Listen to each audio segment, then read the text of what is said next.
ദൈവനാമത്തിന് മഹത്വം. എല്ലാവർക്കും കർത്താവായ യേശുക്രിസ്തുവിന്റെ നാമത്തിൽ സ്നേഹവന്ദനങ്ങളെ അറിയിക്കുന്നു. ഈ സന്ധ്യാസമയത്ത് വീണ്ടും വചനത്തിൻ്റെ അധ്യയനത്തിനായിട്ട് നമുക്ക് ഇത്രയും പേർക്ക് കടന്നു വരുവാൻ കർത്താവ് ഒരുക്കിയ അവസരത്തെ ഓർത്ത് നന്ദിയോടെ ദൈവസന്നിധിയിലായിരിക്കുന്നു. സക്കറിയ പ്രവചനത്തിൻ്റെ ഏകദേശം അവസാന അധ്യായങ്ങളിലേക്ക് നാം കടന്നു വന്നിരിക്കുകയാണ്. 11 അധ്യായങ്ങൾ നാം ചിന്തിച്ചു കഴിഞ്ഞു, പഠിച്ചു കഴിഞ്ഞു അല്പമായിട്ട്. അതിൻ്റെ 12ാമത്തെ അധ്യായത്തിലേക്കാണ് ഇന്ന് നാം കടന്നു വന്നിരിക്കുന്നത്. ഈ നേരത്തെ ഞാൻ സൂചിപ്പിച്ചതുപോലെ ഈ അവസാന അധ്യായങ്ങൾ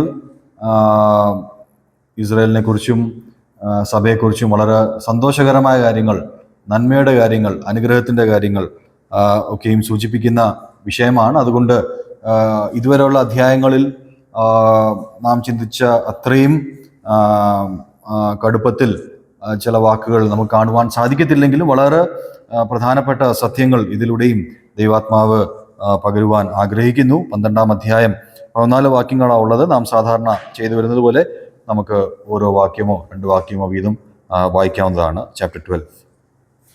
ദൈവനാമത്തിന് മഹത്വം. ദൈവവചനം വായിക്കുന്നതും അത് ശ്രദ്ധിക്കുന്നതും അനുഗ്രഹത്തിന് കാരണമാണ്. നമുക്ക് എല്ലാവർക്കും അറിയാം. 12ാം അധ്യായത്തിലെ 1-ാം വാക്യം ഇംഗ്ലീഷ് ബൈബിളിൽ ഇങ്ങനെയാണ് തുടങ്ങുന്നത്: the burden of the word of the Lord concerning Israel. മലയാളത്തിൽ ആ ഒരു വാക്ക് നാം കാണുന്നില്ല. എന്നാൽ ഇംഗ്ലീഷിലെ തുടക്കം ഇങ്ങനെയാണ്: the burden of the word of the Lord concerning Israel. അപ്പോൾ ഈ പ്രവാചകൻ, സക്കറിയ പ്രവാചകൻ, ഈ ദൈവത്തിൻ്റെ അരുളപ്പാട് അറിയിക്കുമ്പോൾ അതൊരു സാധാരണ വാക്കുകളല്ല. നാം ഇന്ന് അല്ലെങ്കിൽ കഴിഞ്ഞ ആഴ്ചകളിൽ ബൈബിൾ സ്റ്റഡിക്ക് വേണ്ടി കടന്നു വന്നിരിക്കുന്നു, ദൈവവചനം പഠിക്കുവാൻ ശ്രമിക്കുകയാണ്. എന്നാൽ ഇവിടെ സക്കറിയ പ്രവാചകൻ പറയുന്നത് അത്രത്തോളം ഉള്ള അർത്ഥത്തിൽ മാത്രമല്ല, വളരെ ഭാരത്തോടെ, ഹൃദയം കവിഞ്ഞ് ഭാരത്തോടെ ഇരിക്കുകയാണ് ദൈവത്തിന്റെ അരുളപ്പാട് ആ ജനത്തെ അറിയിക്കുവാൻ. The burden of the word of the Lord concerning Israel. ഇസ്രായേലിനെ സംബന്ധിച്ച് കർത്താവിന് ചില അരുളപ്പാടുകളുണ്ട്. അത് വളരെ ഭാരത്തോടെയാണ് ഈ സക്കറിയ പ്രവാചകൻ അറിയിക്കുന്നത്. അപ്പോൾ ഈ തുടക്കം നാം മനസ്സിലാക്കേണ്ടത് അത്യാവശ്യമാണ്. കാരണം വെറും ചില വേദവാക്യങ്ങൾ വായിച്ച് അതിൻ്റെ അർത്ഥങ്ങൾ പഠിച്ചു പോകുക എന്ന് മാത്രമല്ല, ദൈവത്തിൻ്റെ ദിവ്യമായിട്ടുള്ള കാര്യപരിപാടിയിൽ ഇസ്രായേലിനോട് അനുബന്ധിച്ച് ദൈവജനത്തോടുള്ള ബന്ധത്തിൽ വളരെ പ്രത്യേകമായിട്ടുള്ള അരുളപ്പാടുകളാണ്. കർത്താവിന്റെ ഹൃദയഭാരമാണ് ഈ വാക്കുകളിലൂടെ, ഈ കാര്യങ്ങളിലൂടെ, ദർശനങ്ങളിലൂടെയൊക്കെയും നാം കാണുന്നത്. അതുകൊണ്ട് അത് വളരെ പ്രധാനപ്പെട്ട വാക്കാണ്. The burden of the word of the Lord concerning Israel. അപ്പോൾ ഇസ്രായേലിനെ സംബന്ധിച്ച് കർത്താവിന് വലിയ ഭാരമുണ്ട്, ഹൃദയത്തിൽ ഭാരമുണ്ട്. നമുക്കറിയാം ഇസ്രായേലിനെ സംബന്ധിച്ച് ഭാരം ഉണ്ട് എന്ന് നമ്മൾ പറയുമ്പോൾ തന്നെ ഇന്നത്തെ പശ്ചാത്തലത്തിൽ സഭയെ സംബന്ധിച്ച് കർത്താവിന് വലിയ ഭാരമുണ്ട്, ദൈവജനത്തെ സംബന്ധിച്ച് കർത്താവിന് വലിയ ഭാരമുണ്ട്. അതുകൊണ്ട് ദൈവം സത്യസന്ധമായിട്ടുള്ള ഒരു സമീപനമാണ് ദൈവവചനത്തോട്, ദൈവത്തിന്റെ അരുളപ്പാടോട് നാം പുലർത്തേണ്ടത് ആഗ്രഹിക്കുന്ന വിഷയമാണ്. നമ്മുടെ ഇന്റലക്ച്വൽ കപ്പാസിറ്റി, നമ്മുടെ തലം കൊണ്ട്, നമ്മുടെ ബുദ്ധിയും കൊണ്ട് മാത്രം ഈ കാര്യങ്ങളെ ഗ്രഹിക്കുവാനല്ല കർത്താവ് അല്ലെങ്കിൽ ദൈവാത്മാവ് ആഗ്രഹിക്കുന്നത്. മറിച്ച് ദൈവം എങ്ങനെ ഹൃദയഭാരത്തോടെ ഇത് അറിയിച്ചുവോ ആ രീതിയിൽ തന്നെ ഹൃദയത്തിൽ അത് ഗ്രഹിക്കുവാൻ കർത്താവ് നമ്മെക്കുറിച്ച് ആഗ്രഹിക്കുന്നു. അതാണ് ഇതിന്റെ തുടക്കം തന്നെ നമ്മെ ഓർമ്മിപ്പിക്കുന്ന വിഷയം. ആ 1-ാം വാക്യം ഒന്ന് ശ്രദ്ധിച്ച്, അവിടെ സക്കറിയാവ് നമ്മുടെ ദൈവത്തിന്റെ, ആ സൃഷ്ടികർത്താവായ ദൈവത്തിന്റെ 3 കൂട്ടം സൃഷ്ടികളെ കുറിച്ച് അല്ലെങ്കിൽ സൃഷ്ടിയുടെ പ്രവർത്തികളെ കുറിച്ച് വ്യക്തമായിട്ട് പറയുന്നു. 3 things of the creator God, creative acts. കർത്താവായ ദൈവം, സർവശക്തനായിട്ടുള്ള ദൈവത്തിന്റെ സൃഷ്ടിയില് അല്ലെങ്കിൽ സൃഷ്ടിക്കപ്പെടുന്ന വിഷയത്തെക്കുറിച്ച് 3 പ്രധാനപ്പെട്ട കാര്യങ്ങൾ അവിടെ പറയുന്നുണ്ട്. 1-ാമത്തെ കാര്യം എന്താ നാം വായിക്കുന്നത്? One is this who stretches out the heavens. അവൻ പറയുന്നത് എന്താണ്? ആകാശം വിരിക്കുകയും. അപ്പോൾ 1-ാമത്തെ കാര്യം, ഈ സൃഷ്ടികർത്താവിനെ കുറിച്ച് നമുക്ക് മനസ്സിലാക്കുവാൻ സാധിക്കുന്നത് ഈ ദൈവം ആകാശത്തിന്റെ, സ്വർഗത്തിന്റെ സൃഷ്ടികർത്താവായ ദൈവമാണ്. He stretches out the heavens. അപ്പോൾ അദ്ദേഹം, നമ്മുടെ ദൈവം എന്ന് പറയുന്നത് ആകാശത്തെ നിർമ്മിച്ച, സൃഷ്ടിച്ച, സ്വർഗങ്ങളെ നിർമ്മിച്ച ദൈവമാണ്. രണ്ടാമത്തെ കാര്യം എന്തുവാണ് അവിടെ വായിക്കുന്നത്? ഭൂമിയുടെ അടിസ്ഥാനം ഇടുകയും. രണ്ടാമത്തെ വിഷയം, ഈ സൃഷ്ടികർത്താവ് ആകാശത്തിന്റെ സൃഷ്ടികർത്താവ് മാത്രമല്ല, ഈ ഭൂമിയുടെയും സൃഷ്ടികർത്താവാണ്. Foundations of the earth have been laid by him. കർത്താവാണ് ഈ ലോകത്തിന്റെ, ഭൂമിയുടെ ഈ അടിസ്ഥാനം ഇട്ടത്, അല്ലെങ്കിൽ ഭൂമിയുടെ സൃഷ്ടികർത്താവായ ദൈവം. ഇതെല്ലാം സംഭവിച്ചു കഴിഞ്ഞ വിഷയമാണ്. ഇനി മൂന്നാമത്തെ കാര്യം ഒന്ന് ശ്രദ്ധിച്ച്, അവിടെ നമ്മോടുള്ള ബന്ധത്തിൽ പറയുന്നു. മൂന്നാമത്തെ കാര്യം എന്താണ്? അവൻ മനുഷ്യന്റെ ആത്മാവിനെ അവന്റെ ഉള്ളിൽ നിർമ്മിക്കുന്നു. മനുഷ്യന്റെ ആത്മാവിനെ അവന്റെ ഉള്ളിൽ നിർമ്മിക്കുന്നു. He forms the spirit of man within him. അത് നാം ചിന്തിക്കേണ്ട വിഷയമാണ്. സൃഷ്ടിയുടെ മൂന്നാമത്തെ കാര്യം, കർത്താവ് ആകാശത്തെ സൃഷ്ടിച്ച ദൈവമാണ്. രണ്ടാമത്, താൻ ഭൂമിയുടെ അടിസ്ഥാനം ഇട്ടു, അല്ലെങ്കിൽ ഭൂമിയുടെ സൃഷ്ടികർത്താവാണ്. മൂന്നാമത്തെ വിഷയം, നമ്മോടുള്ള ബന്ധത്തിൽ മനുഷ്യന്റെ ആത്മാവിനെ അവന്റെ ഉള്ളിൽ നിർമ്മിക്കുകയും ചെയ്യുന്ന ദൈവമാണ്. അതുകൊണ്ട് ഈ മൂന്ന് കാര്യത്തിൽ രണ്ട് കാര്യങ്ങൾ സംഭവിച്ചു കഴിഞ്ഞ വിഷയമാണ്. അത് ശ്രദ്ധിക്കുക. രണ്ട് വിഷയങ്ങൾ സംഭവിച്ചു കഴിഞ്ഞു. ആകാശത്തിന്റെ സൃഷ്ടികർത്താവ് അതിനെ സൃഷ്ടിച്ചു കഴിഞ്ഞു. രണ്ടാമത്, ഭൂമിയുടെ അടിസ്ഥാനം ഇട്ട് കഴിഞ്ഞു. മൂന്നാമത്തെ കാര്യം അവിടെ ഇങ്ങനെയാ പറഞ്ഞിരിക്കുന്ന മലയാളത്തിലും, മനുഷ്യന്റെ ആത്മാവിനെ അവന്റെ ഉള്ളിൽ നിർമ്മിക്കുകയും. He forms the spirit of man within him. അപ്പോൾ മനുഷ്യന്റെ ഉള്ളിൽ അവന്റെ ആത്മാവിനെ നിർമ്മിക്കുന്ന ഒരു പ്രക്രിയ ഇന്നും കർത്താവ് തുടർമാനമായിട്ട് ചെയ്തുകൊണ്ടിരിക്കുന്ന ഒരു സൃഷ്ടിയുടെ പ്രക്രിയയാണ്. അതെങ്ങനെയാണ്? വളരെ വ്യക്തമായിട്ട് നമുക്കറിയാം. ഓരോ കുഞ്ഞും ഉദരത്തിൽ, ഒരു അമ്മയുടെ ഉദരത്തിൽ ജന്മമെടുക്കുമ്പോൾ അവിടെ കർത്താവിന്റെ ഈ സൃഷ്ടിയുടെ പ്രവർത്തനം നമുക്ക് കാണുവാൻ സാധിക്കും, നമുക്ക് മനസ്സിലാക്കുവാൻ സാധിക്കും.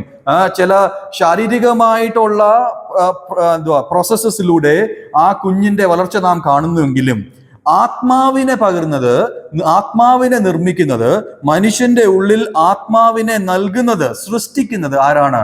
സർവശക്തനായിട്ടുള്ള ദൈവമാണ്. So this act of creation is ongoing.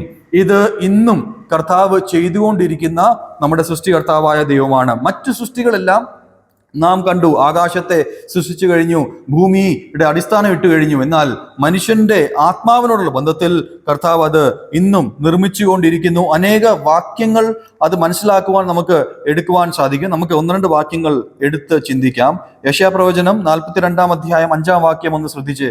അവിടെ ഈ ജീവനെ കുറിച്ച് പറയുന്നു, കർത്താവ് നൽകുന്ന ഈ ആത്മാവിന്റെ ജീവൻ. 42 അധ്യായം യെശയ്യാപ്രവചനം, അതിന്റെ 5 വാക്യം.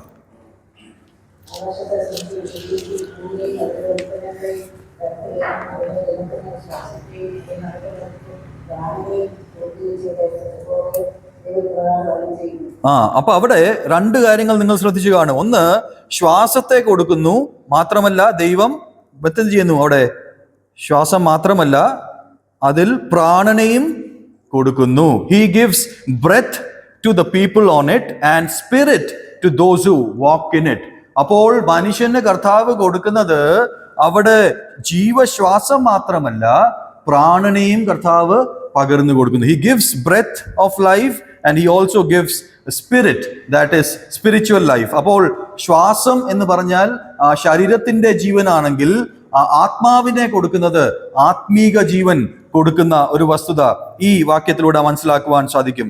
വീണ്ടും നമുക്ക് പരിചയമുള്ള ഒരു വാക്യമാണ്. ഉൽപ്പത്തി പുസ്തകം വായിച്ച് 2 അധ്യായം 7 വാക്യം. ഉൽപ്പത്തി പുസ്തകം നാം സാധാരണ വായിക്കുന്ന ഒരു വാക്യമാണ്. ഉൽപ്പത്തി പുസ്തകം 2 അധ്യായം 7 വാക്യം.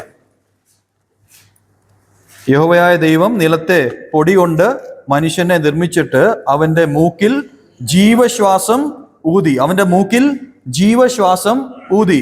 അവിടെ നാം വായിക്കുന്നത്, he breathed into his nostrils the breath of life.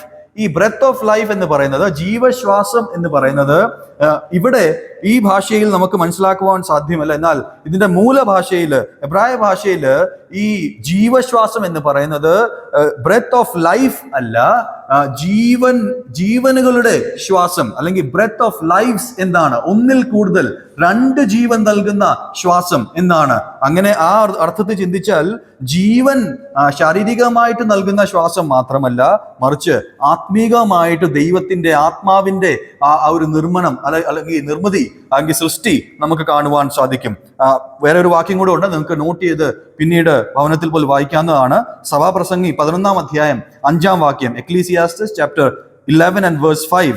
അവിടെയും ഈ അമ്മയുടെ ഉദരത്തിൽ നിർമ്മിക്കപ്പെടുന്ന 2 വിഷയങ്ങളെ കുറിച്ച് കാണുന്നു. നമുക്കറിയാം, മനുഷ്യൻ അറിഞ്ഞുകൂടാത്ത കാര്യം. ഒന്ന്, എല്ലുകൾ എങ്ങനെയാണ് നിർമ്മിക്കപ്പെടുന്നത് അമ്മയുടെ ഉദരത്തിൽ, അതേ രീതിയിലാണ് ഈ ആത്മാവും അവിടെ നിർമ്മിക്കപ്പെടുന്നത്. അതുകൊണ്ട് നമുക്ക് മനസ്സിലാക്കുവാൻ പറ്റുന്നത് വ്യക്തമായിട്ട് ദൈവവചനത്തിലൂടെ ദൈവത്തിന്റെ സൃഷ്ടിയുടെ ഒരു പ്രവൃത്തിയാണ് മനുഷ്യനിൽ, അവന്റെ ഉള്ളിൽ ആത്മാവിനെ നൽകുന്ന വിഷയം. അതാണ് ഈ 1-ാം വാക്യത്തിൽ ഈ സൃഷ്ടികർത്താവിനെ മനസ്സിലാക്കുവാൻ ഏറ്റവും അനുയോജ്യമായിട്ടുള്ള ഒരു വാക്യമാണ്. To understand the creator.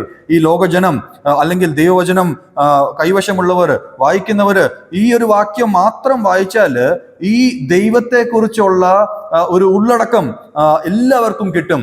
ആകാശത്തെ നിർമ്മിച്ചവൻ, ഭൂമിയുടെ അടിസ്ഥാനമിട്ടവൻ, മനുഷ്യന്റെ ഉള്ളിൽ ആത്മാവിനെ പകർന്നു നൽകുന്നവൻ, സൃഷ്ടിക്കുന്നവൻ, ആ അത്ഭുതകരമായ ദൈവത്തെയാണ് നാം ആരാധിക്കുകയും സ്തുതിക്കുകയും ചെയ്യുന്നത്. He still creates. കർത്താവിന്റെ സൃഷ്ടികൾ അവസാനിച്ചിട്ടില്ല, കർത്താവ് ഇന്നും സൃഷ്ടിച്ചുകൊണ്ടിരിക്കുന്നു എന്നുള്ളത് നാം അറിയുമ്പോൾ എത്രയോ നല്ല, അല്ലെങ്കിൽ കർത്താവിനെ ആരാധിക്കുവാനുള്ള വിഷയങ്ങളാണ് നാം മനസ്സിലാക്കുന്നത്. 2ഉം 3ഉം വാക്യങ്ങൾ ഒരിക്കൽ കൂടി നമുക്ക് വായിക്കാം. Versus 2 and 3. സകല ജാതികൾക്കും ഒരു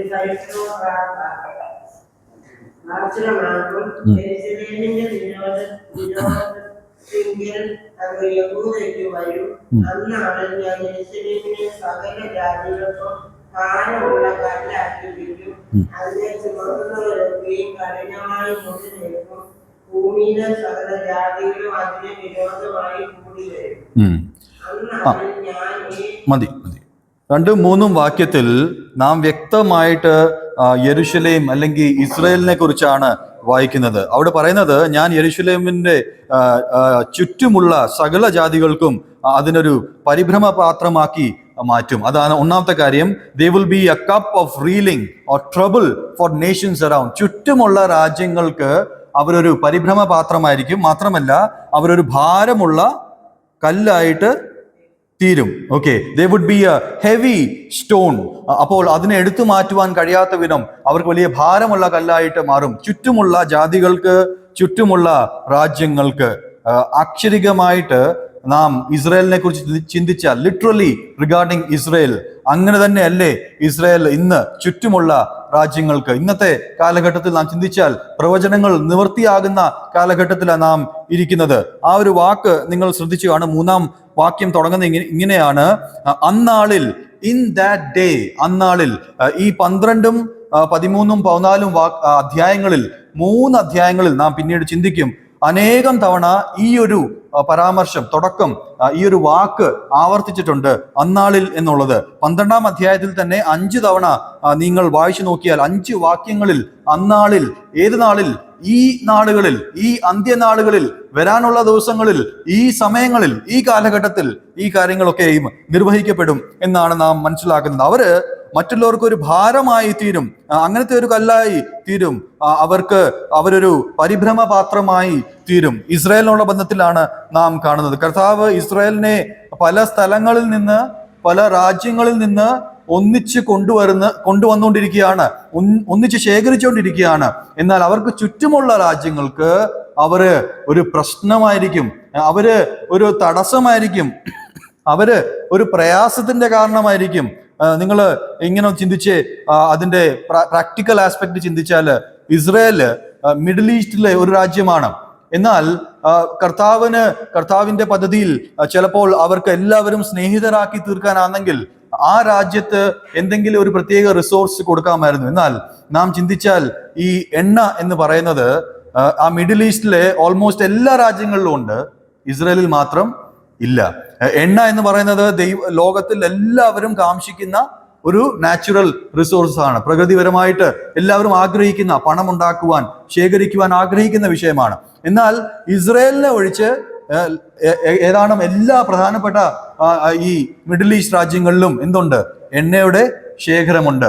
എന്നാൽ ഇവർക്കതില്ല. എല്ലാവരും ഇവർക്കെതിരെ വരാനുള്ള സാഹചര്യമാണ് ഇതിലൂടെ ഉളവായി തീരുന്നത്. ചെറിയൊരു രാജ്യമാണ്, എന്നാൽ അവിടെ ഇങ്ങനത്തെ ഒരു സാധ്യതയാണ് ഉണ്ടാവുക. Only nation in the middle east without oil reserves. അത് ഒരു പ്രത്യേകമായിട്ടുള്ള ഒരു നാം ശ്രദ്ധിക്കേണ്ട വിഷയമാണ്.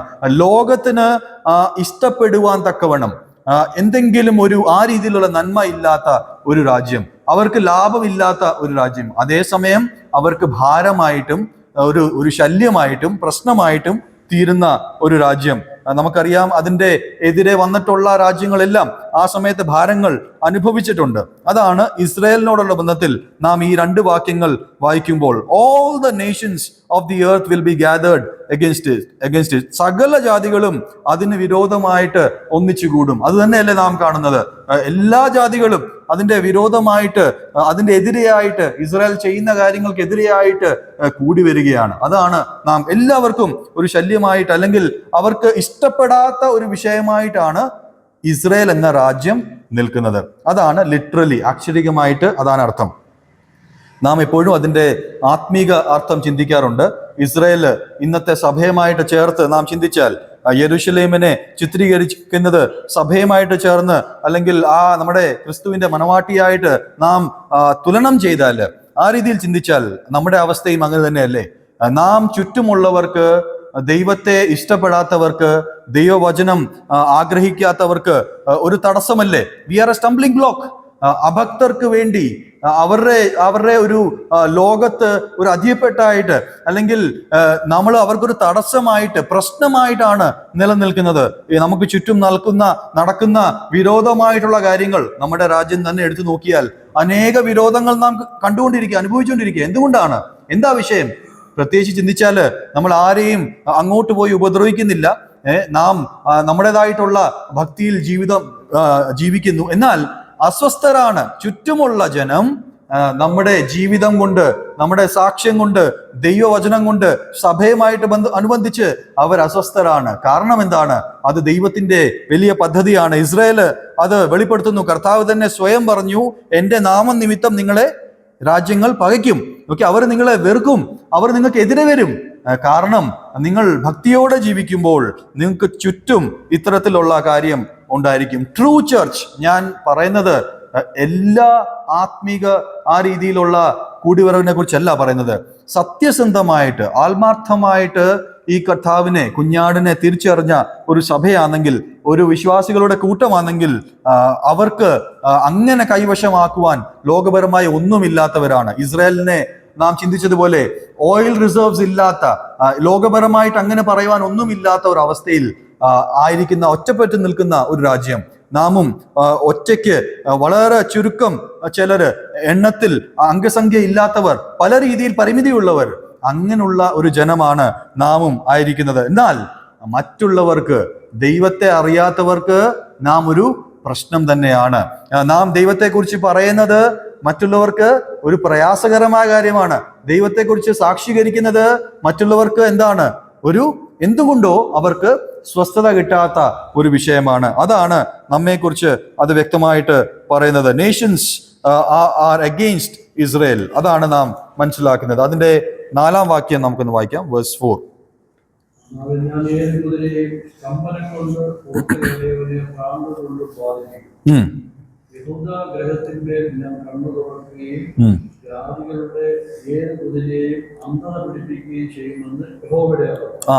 ദൈവനാമത്തിന് മഹത്വം. ഞാൻ പറഞ്ഞു, ഈ വാക്ക് ശ്രദ്ധിക്കുക. അന്നാളിൽ, ഇൻ ദാറ്റ് ഡേ.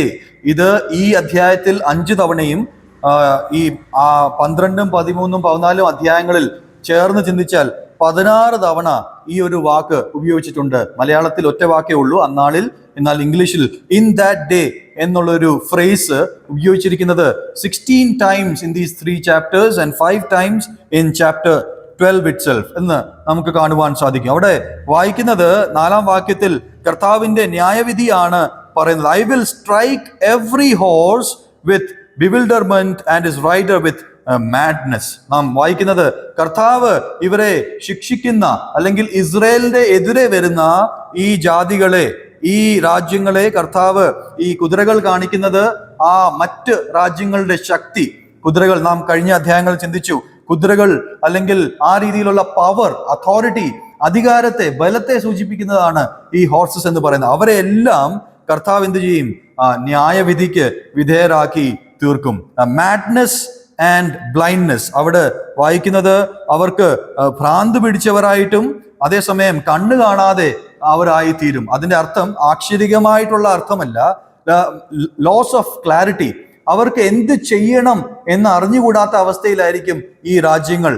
എങ്ങനെ ഇവരെ തോൽപ്പിക്കണം, എങ്ങനെ ഇവരെ പരാജയപ്പെടുത്തണം എന്ന് അറിയാൻ പറ്റാത്ത അവസ്ഥ. ലാക്ക് ഓഫ് സൗണ്ട് ജഡ്ജ്മെന്റ്, ശരിയായ തീരുമാനങ്ങൾ എടുക്കാൻ പറ്റാത്ത അവസ്ഥയിൽ ഈ രാജ്യങ്ങൾ ആയിത്തീരും. ബ്ലൈൻഡ്നെസ് എന്ന് പറഞ്ഞാൽ അവരുടെ ഹൃദയത്തിൽ ഒരു കൺഫ്യൂഷൻ ആയിത്തീരും എന്നാണ് നാം മനസ്സിലാക്കുന്നത്. ഇതിനോട് അനുബന്ധിച്ച് നമുക്കൊരു വാക്യം വായിക്കാം.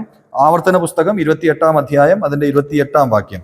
Deuteronomy chapter 28 verse 28. അവിടെ നാം ഈ വിഷയത്തെക്കുറിച്ച് വായിക്കുന്നു. 28 അധ്യായത്തിന്റെ 28 വാക്യം.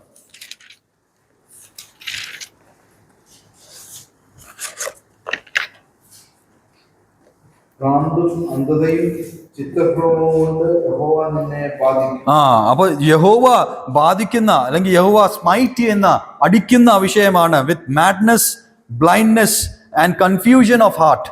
അവിടെ ഭ്രാന്തുണ്ടാവും, അവിടെ നാം വായിക്കുന്നത് ചിത്തഭ്രമം ഉണ്ടാവും. അവിടെ യഹോവ അന്ധതയും കൊണ്ട് അവരെ ബാധിക്കും, അവരെ അടിക്കും എന്നാണ് നാം മനസ്സിലാക്കുന്നത്. 1967 ആ യുദ്ധത്തിലും നാം ഇത് തന്നെയാണ് കാണുന്നത്. ഇസ്രായേൽ ഒരു ചെറിയ രാജ്യമായിരുന്നു. എന്നാൽ മറ്റുള്ള രാജ്യങ്ങൾ അവരുടെ അടുക്കൽ വന്നപ്പോൾ സ്വാഭാവികമായിട്ട് അവരുടെ കുതിരയും അവരുടെ ബലവും അവരുടെ ആർമിയും ഒക്കെ നാം ചിന്തിച്ചാൽ ഇതിനെ കീഴടക്കുവാനുള്ള ശക്തികളൊക്കെയും ഉണ്ട്. എന്നാൽ അവരുടെ ഹൃദയങ്ങളിൽ സംഭവിച്ച ഇതാണ്, കൺഫ്യൂഷൻ ഉണ്ടായി, അവർക്ക് അന്ധതയുണ്ടായി, അവരെ ദൈവം അടിച്ച് അവരെ നിലംപരിശാക്കിയ വിഷയമാണ് നാം കാണുന്നത്. God fights against the surrounding Nations of Israel. ഇസ്രായേലിന്റെ ചുറ്റുമുള്ള രാജ്യങ്ങളോട്, അവർക്കെതിരെ വരുന്നവരോട് കർത്താവ് സ്വയം യുദ്ധം ചെയ്യുന്ന, അവരെ തോൽപ്പിക്കുന്ന, അവരെ അടിച്ചു താഴ്ക്കുന്ന വിഷയങ്ങളാണ് നാം അക്ഷരികമായിട്ട് ഇസ്രായേലിനോട് അനുബന്ധിച്ച് കണ്ടുകൊണ്ടിരിക്കുന്നത്. കഴിഞ്ഞ വർഷങ്ങളിൽ, ഇപ്പോഴും ഇനിയും ഭാവിയിലും നാം ആ കാര്യങ്ങൾ കാണുക തന്നെ ചെയ്യും. ആത്മീകമായിട്ടുള്ള നിവർത്തീകരണം എന്താണ്? What is the spiritual fulfilment? സഭയോടുള്ള ബന്ധത്തിൽ God fights against spiritual opposition. ആത്മീകമായിട്ട് നാം നേരിടുന്ന, നാം എന്ന് വെച്ചാൽ ദൈവജനം നേരിടുന്ന ആത്മീകമായിട്ടുള്ള പ്രതികൂല സാഹചര്യങ്ങൾ, അല്ലെങ്കിൽ സഭ നേരിടുന്ന ഈ ജഡത്തിന്റെ ശക്തികൾ, അവർക്കെതിരെ ദൈവമാണ് യുദ്ധം ചെയ്യുന്നത്, അല്ലെങ്കിൽ ദൈവമാണ് ആ രീതിയിൽ അവരെ താഴ്ത്തുന്നത്. അവർക്ക് എങ്ങനെയാ ചെയ്യുന്നത്? അവർക്ക് ഭ്രാന്ത് ഭവിക്കത്തക്ക രീതിയിൽ, അവർക്ക് അന്ധത കാണുവാൻ പറ്റാത്ത രീതിയിൽ, കൺഫ്യൂഷൻ ഓഫ് ഹാർട്ട്, അവരുടെ ഹൃദയത്തിൽ ഒരു തീരുമാനം എടുക്കുവാൻ കഴിയാത്ത രീതിയിൽ അവരെ ആക്കി തീർക്കുന്നു. Church advances despite opposition.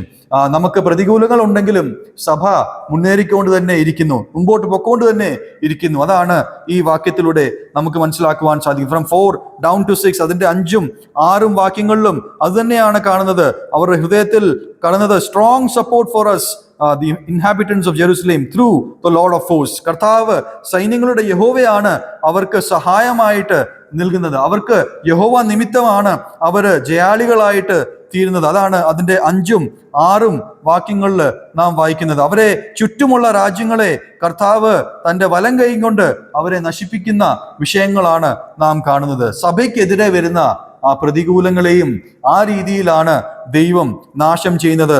അന്നാളിൽ ആ കാര്യങ്ങൾ സംഭവിക്കും. അന്നാളിൽ നാം വായിക്കുമ്പോൾ ഈ നാളുകളിൽ, ഈ കാലഘട്ടത്തിൽ, അന്ത്യനാളുകളിൽ കർത്താവിന്റെ പരിപാടികൾ, കർത്താവിന്റെ ഈ പ്രവചനങ്ങളൊക്കെയും നിവൃത്തിയായിക്കൊണ്ടിരിക്കുന്നത് നാം കണ്ടുകൊണ്ടിരിക്കുകയാണ്. I will make the clans of ജൂഡ like A fire pot among the pieces of wood. അവിടെ 6ാം വാക്യത്തിൽ, 6ാം വാക്യം ഒന്ന് വായിച്ചേ. 6ാം വാക്യം. ഞാൻ യഹൂദ മേധാവികളെ വിറകിന്റെയും തീച്ചട്ടി പോലെയും കട്ടയുടെ തീപ്പന്തം പോലെയും അവർ വലതുഭാഗത്തും എതിർഭാഗത്തും ചുറ്റുമുള്ള സകല ജാതികളെയും കുന്നുകളെയും യെരൂശലേമിന് സ്വസ്ഥാനത്ത് യെരൂശലേമിൽ തന്നെ വീണ്ടും നിവാസികളുണ്ട്. ഇതാണ് ദൈവത്തിന്റെ അരുളപ്പാട്. കർത്താവ് പറയുന്നത് അവരുടെ ഇടതുഭാഗത്തും വലത്തുഭാഗത്തുമുള്ള എല്ലാവരെയും ഇവര് നശിപ്പിക്കും, അവര് സ്വസ്ഥമായിട്ട് അവരുടെ സ്ഥലത്ത് വസിക്കും എന്നാണ് വായിക്കുന്നത്. ഇത് ദൈവത്തിന്റെ അരുളപ്പാടാണ്, ദൈവത്തിന്റെ പ്രവചനമാണ്. ഇസ്രായേലിനോടുള്ള അനുബന്ധത്തിൽ അത് നിവർത്തിക്കപ്പെട്ടുകൊണ്ടിരിക്കുന്നു, നാം കണ്ടുകൊണ്ടിരിക്കുന്നു. സഭയോടുള്ള ബന്ധത്തിലും നമുക്കിതൊരു വലിയ ആശ്വാസത്തിന് കാരണമാണ്. ചുറ്റും എത്ര ശത്രുക്കൾ ഉണ്ടെങ്കിലും എത്ര പ്രയാസങ്ങൾ ഉണ്ടെങ്കിലും ദൈവം സ്വസ്ഥമായിട്ട് നമ്മളെ വസിക്കുവാൻ അങ്ങനെ ആക്കി തീർക്കും എന്നുള്ളത് നമുക്ക് മനസ്സിലാക്കുവാൻ സാധിക്കും. അതിന്റെ 7-ാം വാക്യം നമുക്കൊന്ന് വായിക്കാം. വേഴ്സ് 7, 7-ാം വാക്യം.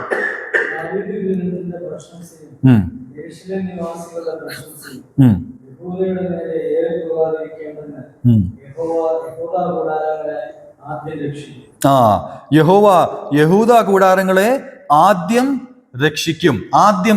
അപ്പോൾ ഈ രക്ഷയുടെ ഒരു ക്രമം നമുക്കിവിടെ കാണുവാൻ സാധിക്കും. There is an order for salvation. അത് വ്യക്തമായിട്ടുള്ള ഒരു ആത്മീക സത്യം നമ്മെ പഠിപ്പിക്കുന്നു. അവിടെ എന്തുവാണ് പറയുന്നത്? യഹൂദ ഗൃഹത്തെ ആദ്യം രക്ഷിക്കും എന്നാണ് നാം കാണുന്നത്. അവിടെ 7-ാം വാക്യത്തിൽ ദാവീദ് ഗൃഹത്തിന്റെ പ്രശംസയും യെരൂശലേം നിവാസികളുടെ പ്രശംസയും യഹൂദയുടെ നേരെ യഹോവ യഹൂദ കൂടാരങ്ങളെ ആദ്യം രക്ഷിക്കും. ആദ്യം അവരെയാണ് രക്ഷിക്കുന്നത്. അതിന്റെ 8-ാം വാക്യത്തിലേക്ക് നാം വരുമ്പോൾ പിന്നീടുള്ള കാര്യങ്ങൾ നമുക്ക് കാണുവാൻ സാധിക്കും. എന്തുകൊണ്ടാണ് ആദ്യം ഈ യഹൂദ ഗൃഹത്തെ രക്ഷിക്കുന്നത്? Why is God saving this Judah first? എന്തുകൊണ്ടാണ് അവരെ ആദ്യം രക്ഷിക്കുന്നത്? നമുക്കറിയാം, യെരൂശലേമിന് അതിലും പ്രാധാന്യമുണ്ട്. അവിടെ നാം താഴോട്ട് വായിക്കുമ്പോൾ യെരൂശലേമിനെ കുറിച്ച് വായിക്കുന്നു, ദാവീദ് ഗൃഹത്തെ കുറിച്ച് വായിക്കുന്നു. അവിടെ he will save the tents of Judah first and then Jerusalem and then house of David. നമുക്കറിയാം, ദാവീദ് ഗൃഹം ഏറ്റവും പ്രാധാന്യമുള്ള റോയൽ ആയിട്ടുള്ള രാജകീയമായിട്ടുള്ള ഗ്രഹമാണ്. യെരൂശലേം വളരെ പ്രാധാന്യമുള്ള രാഷ്ട്രീയമായിട്ടും സാമൂഹികമായിട്ടും പ്രാധാന്യമുള്ള ഒരു സ്ഥലമാണ്. എന്നാൽ യഹൂദയ്ക്ക് ആദ്യം രക്ഷ കർത്താവ് നൽകും. നമുക്കറിയാം, ഇവരെല്ലാം ദാവീദ് ഗ്രഹത്തിന്റെ താഴെയുള്ളതാണ് യെരൂശലേം, യെരൂശലേമിന്റെ താഴെയുള്ളതാണ് യഹൂദ. അങ്ങനെ നാം ചിന്തിക്കുമ്പോൾ ദൈവം ഏറ്റവും താഴ്ന്നു കിടക്കുന്ന, ഏറ്റവും ലീസ്റ്റ് ആയിട്ടുള്ള, അല്ലെങ്കിൽ മനുഷ്യന്റെ ദൃഷ്ടിയിൽ ഏറ്റവും കുറവായിട്ടുള്ളവനെയാണ് ആദ്യം രക്ഷിക്കുവാൻ കർത്താവ് ആഗ്രഹിക്കുന്നത്. God gives preeminence to the weakest of the vessels. ഏറ്റവും താഴെക്കെട്ടിലുള്ള അല്ലെങ്കിൽ ഏറ്റവും ഹംബിൾ ആയിട്ടുള്ള ഒരു വിഷയത്തിൽ അല്ലെങ്കിൽ ഒരു രാജ്യത്ത്, ഒരു സ്ഥലത്താണ് കർത്താവ് രക്ഷ ആദ്യം അയക്കുന്നത്. God saves ജൂഡ first, then Jerusalem and then the house of David. അത് പ്രത്യേകിച്ച് ഈ യൂദയ്ക്ക് എന്തെങ്കിലും പ്രത്യേക ഗുണങ്ങൾ ഉണ്ടായതുകൊണ്ടല്ല, അവർ ഏറ്റവും ലീസ്റ്റ് ആയതുകൊണ്ട്, ഏറ്റവും താഴത്ത് റൂറൽ അല്ലെങ്കിൽ പാവം പിടിച്ച അല്ലെങ്കിൽ ഒരു ഗ്രാമീണ അന്തരീക്ഷത്തിലായതുകൊണ്ട് ആ ദൈവം പറയുന്നു അവർക്ക് ആദ്യം രക്ഷ വരട്ടെ. അത് കഴിഞ്ഞിട്ട് യെരൂശലേം രക്ഷിക്കപ്പെടും, അത് കഴിഞ്ഞിട്ട് യഹൂദ ദാവീദിന്റെ ഗ്രഹം രക്ഷിക്കപ്പെടും. കർത്താവ് നമ്മെ ഇവിടെ പഠിപ്പിക്കുവാൻ ഉദ്ദേശിക്കുന്ന ഒരു വലിയ ആത്മീക സത്യം ഇതാണ്. നമുക്ക് ദൈവത്തിന്റെ രക്ഷ ലഭിച്ചവരാണ്. എന്നാൽ ദൈവം ആദ്യം രക്ഷിക്കുന്നത്, ദൈവത്തിന് ഇഷ്ടമായിട്ടുള്ളത്, ദൈവം ഈ താഴ്മയുടെ സ്വഭാവമാണ് കർത്താവ് ആഗ്രഹിക്കുന്നത്. ടു പ്രിവെന്റ് പ്രൈഡ്, നിഗളിക്കുവാൻ നാം പാടില്ല. ഹൗസ് ഓഫ് ഡേവിഡ്, ദാവീദ് ഗ്രഹം നിഗളിക്കുവാൻ പാടില്ല. ഞാൻ ദൈവത്തിന് വേണ്ടി ചില കാര്യങ്ങൾ ചെയ്തവനായതുകൊണ്ട് ഞാൻ ആദ്യം രക്ഷിക്കപ്പെടും, ഞാനൊരു പ്രത്യേക കുലത്തിലുള്ള വ്യക്തിയാണ്, അല്ലെങ്കിൽ യെരൂശലേം ആ സ്ഥലം പ്രത്യേകതയുള്ളതാണ്, അതുകൊണ്ട് എനിക്ക് ആദ്യം രക്ഷ വരും. അതല്ല ദൈവാത്മാവ് ആഗ്രഹിക്കുന്നത്. ദൈവം വ്യക്തമായിട്ട് ആഗ്രഹിക്കുന്നു ഈ രക്ഷ എന്ന് പറയുന്നത് should not create spiritual inequality. രക്ഷിക്കപ്പെടുക എന്ന് പറയുന്നത് സഭയോട് ചേരുമ്പോൾ അവിടെ ഐക്യതയില്ലാത്ത അല്ലെങ്കിൽ സമാനമായിട്ടുള്ള വിഷയങ്ങളാണ് കർത്താവ് ആഗ്രഹിക്കുന്നത്. ഒരുത്തൻ മുകളിലോ മറ്റൊരുത്തൻ താഴ്ചയിലോ നിൽക്കുവാൻ കർത്താവ് ആഗ്രഹിക്കുന്നില്ല. ഏറ്റവും താഴ്ചയിൽ നിൽക്കുന്നവനെ കർത്താവ് ആദ്യം രക്ഷിക്കുന്നു. ഒരു വാക്യം പുതിയ നിയമത്തിൽ നിന്ന് നമുക്ക് വായിക്കാം. 1 കൊരിന്ത്യർ 1-ാം അധ്യായം 27-ാം വാക്യം, പരിചയമുള്ള വാക്യമാണ്. 1 കൊരിന്ത്യർ 1-ാം അധ്യായം 27-ാം വാക്യം. അവിടെ നാം വായിക്കുന്നത് കർത്താവ് എത്തരത്തിലുള്ള ആൾക്കാരെയാണ് തിരഞ്ഞെടുക്കുന്നത്. നമുക്ക് വായിക്കാം.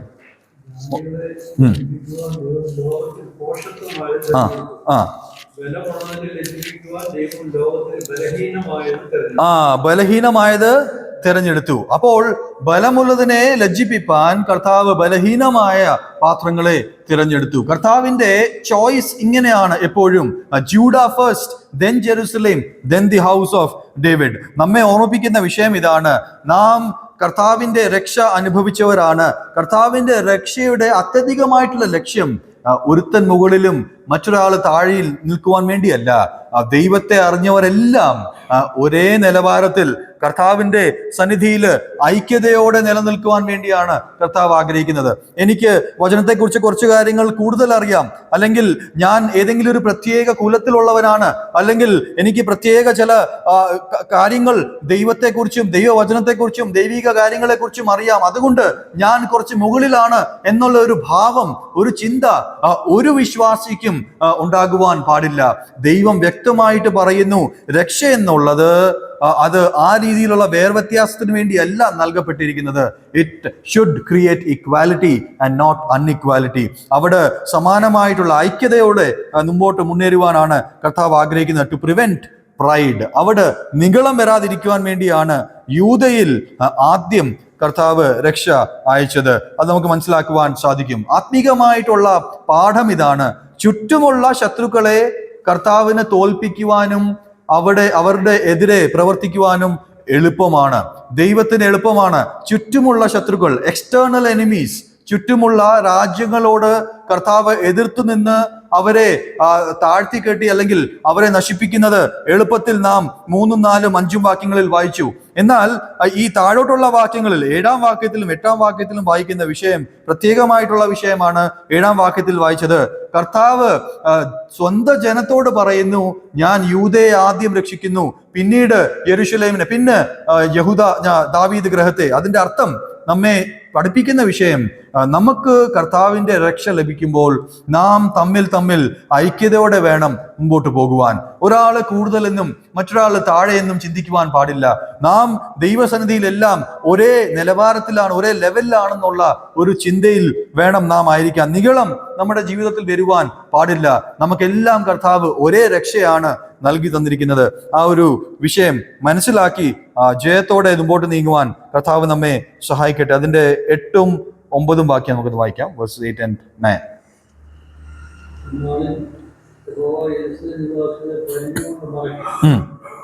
അവരുടെ ഇടയിൽ ഇടറി നടക്കുന്നവൻ അന്നാളിൽ ദാവീദിനെ പോലെ ആയിരിക്കും. ദാവീദ് ഗൃഹം ദൈവത്തെ പോലെയും അവരുടെ മുമ്പിലുള്ള യഹോവയുടെ ദൂതനെ പോലെയും ആയിരിക്കും. അന്നാളിൽ ഞാൻ യെരൂശലേമിന്റെ നേരെ വരുന്ന സകല ജാതികളെയും നശിപ്പിക്കുവാൻ വേണം.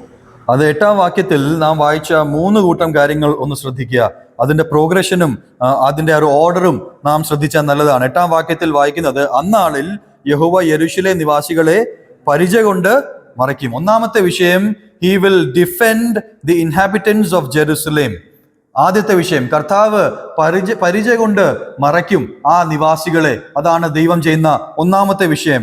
ദൈവം ആ ജനത്തോട് ചെയ്യുന്ന 3 കാര്യങ്ങൾ നമുക്ക് കാണുവാൻ സാധിക്കും. നിഗളമില്ലാത്ത ഐക്യതയ്ക്ക് പ്രാധാന്യം കൊടുക്കുന്ന, ദൈവത്തിന്റെ ആ അരുളപ്പാട് മനസ്സിലാക്കിയവർക്ക് കർത്താവ് ബലം കൊടുക്കുന്ന വിഷയമാണ്. ഒന്നാമത്തെ വിഷയം, inhabitants will be defended by God.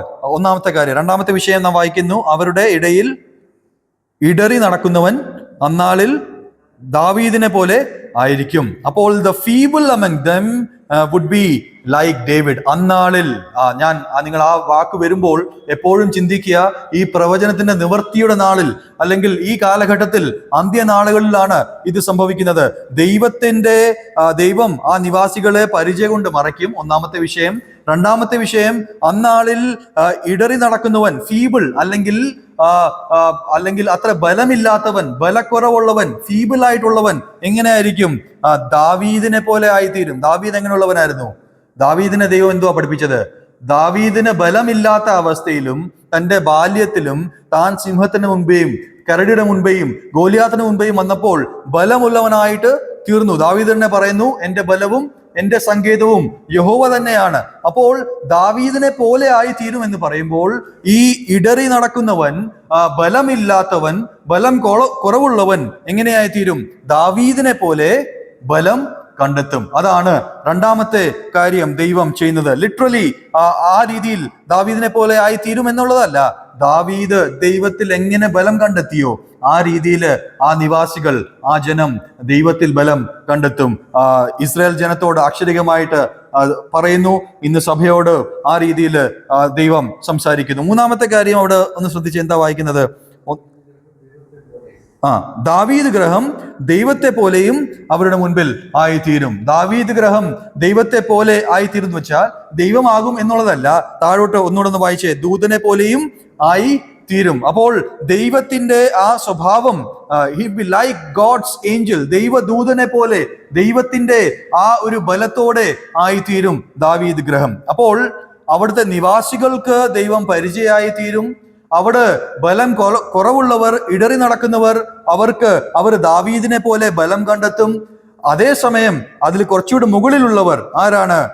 ദാവീദിന്റെ ഗ്രഹത്തിൽ വസിക്കുന്നവർ, നിവാസികൾ എന്താണ്? House of David, they will be like God, like Angel of God. ദൈവത്തെ പോലെയും ദൈവത്തിന്റെ ദൂതനെ പോലെയും ആയിത്തീരും. അത്രമാത്രം ഉറപ്പോടെ, ശക്തിയോടെ, ബലത്തോടെ അവര് കാര്യങ്ങൾ പ്രവർത്തിക്കും എന്നാണ് നമുക്ക് കാണുവാൻ സാധിക്കുന്നത്.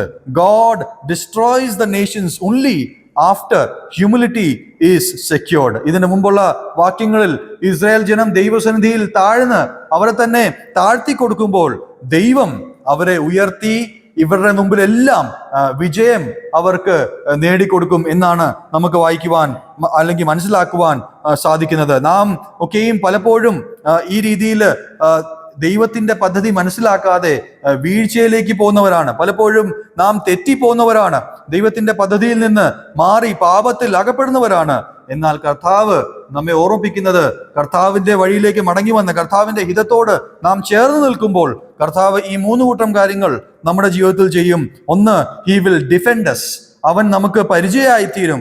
രണ്ടാമത്, one who is feeble, he will be like David, അവിടെ ഇടറി നടക്കുന്നവൻ, ബലം കുറവുള്ളവൻ, അവൻ ദാവീദിനെ പോലെ ബലമുള്ളവനായി തീരും. മൂന്നാമത്, house of David will be like God, like the Angel of Lord before him. ദൈവത്തിന്റെ സാന്നിധ്യം അനുഭവിക്കുന്ന അവസ്ഥയിലേക്ക് ദാവീദ് ഗ്രഹം ആയിത്തീരും. നമ്മോടുള്ള ബന്ധത്തിൽ നമുക്ക് നമ്മുടെ ജീവിതത്തിലും ഇതേ ഒരു പ്രോഗ്രഷനിൽ ഈ കാര്യം മനസ്സിലാക്കുവാൻ സാധിക്കും. ദൈവത്തിന്റെ ജനത്തിന് പലപ്പോഴും ജയം മനസ്സിലാക്കുവാൻ, നാം ജയിക്കുന്നുണ്ടോ, നാം നമ്മുടെ ഈ ലോകത്തിലെ ചില ഫൈറ്റ്സ് ഒക്കെയും ജയിക്കുന്നുണ്ടോ എന്ന് നമുക്ക് മനസ്സിലാക്കുവാൻ അത്ര എളുപ്പമല്ലായിരിക്കും, സമയമെടുക്കുന്നുണ്ടായിരിക്കും.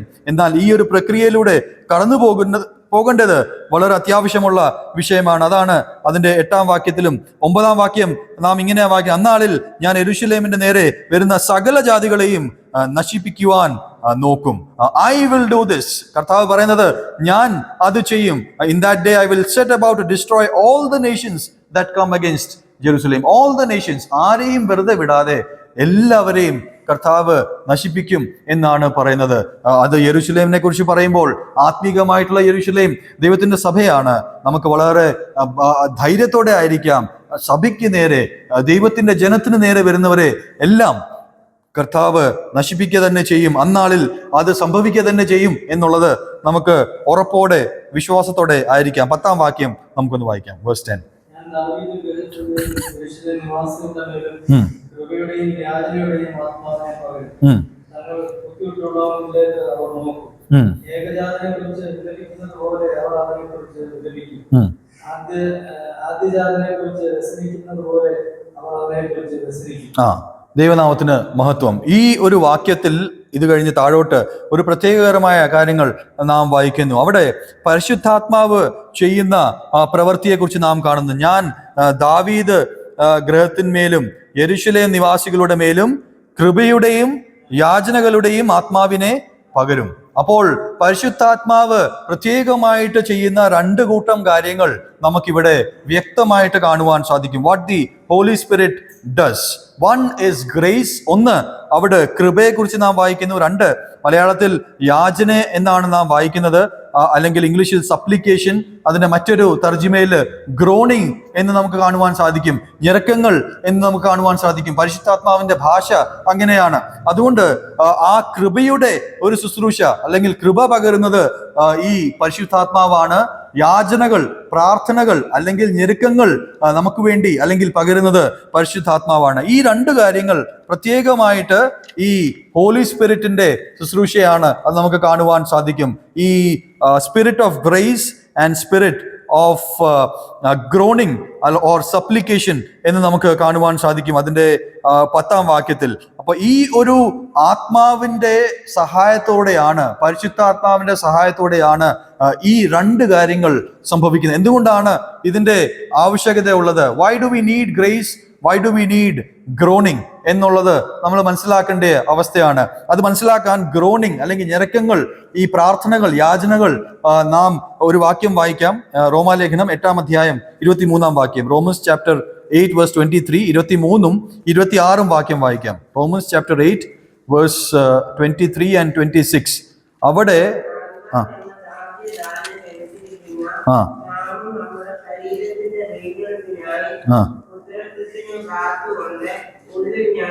ആ 26-ാം വാക്യം, 26-ാം വാക്യം കൂടെ.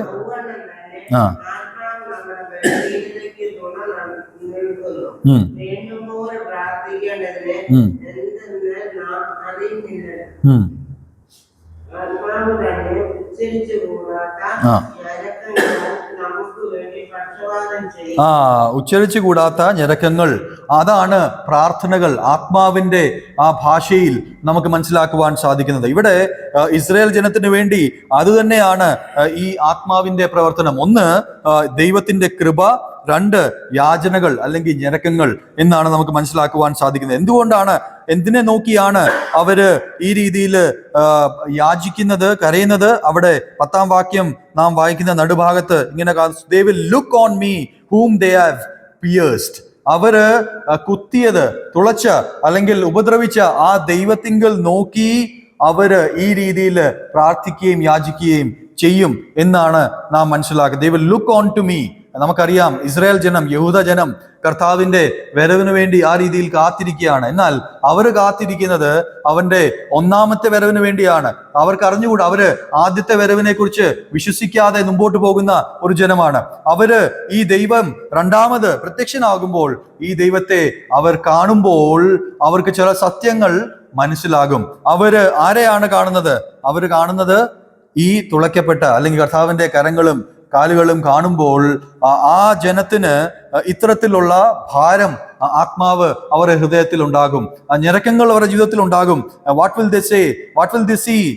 ഈ ജീസസ് ക്രൈസ്റ്റ്, ഈ കർത്താവിനെ അവൻ കാണുമ്പോൾ കൈകൾ, കാലുകൾ തുളച്ച, പിയേഴ്സ്ഡ് ആയിട്ടുള്ള ദൈവത്തെ അവർ കാണും. അതാണ് നാം മനസ്സിലാക്കുന്നത്. ഇസ്രായേലിനെ സംബന്ധിച്ച് അവര് ആ രീതിയിൽ മശിയ ആയിട്ടുള്ള ദൈവത്തെ അവർ തിരിച്ചറിയും.